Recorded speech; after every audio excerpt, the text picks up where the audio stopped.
Hey everyone, it's Seth, and I've got something really cool for you today. There's a way that you can creatively use your attention to improve just about any movement you want to do. Now, I'm just going to use the simplest possible movement of turning my head, and I'm going to make this pretty quick video, but just think about the basic strategy I'm using it, and I swear, apply this to anything.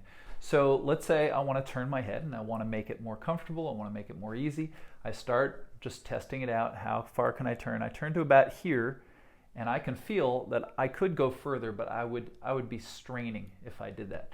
So let me just go slowly. And I'm just going to, you're not going to see me do much different than just turn my head, but I'm going to tell you what I'm thinking about. So first of all, as I turn my head, I'm noticing my left ear. I'm tracking where my left ear is going. My left ear is obviously going backwards and behind me. Now I'm going to keep going, but I'm going to think of my right ear and how it's going forward.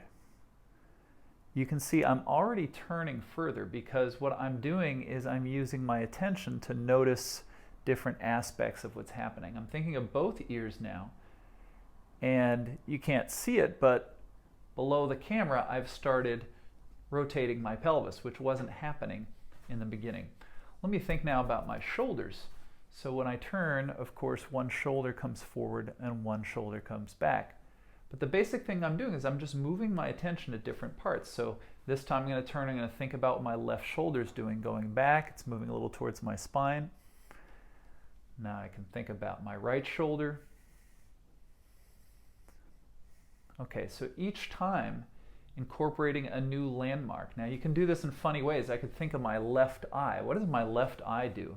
Well, it kind of moves backwards and around.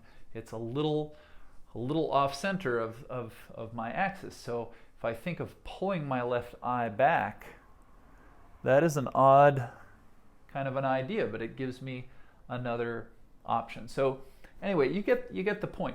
You're doing one movement, but you're moving your attention to different landmarks in the body, and then you can sort of skip around, but then you begin to put them together, and you're painting a more complete image of how the whole structure is working together. Anyway, this is the kind of thing that I do all the time.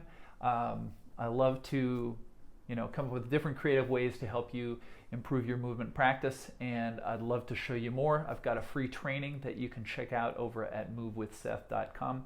Hope this was helpful. See you soon.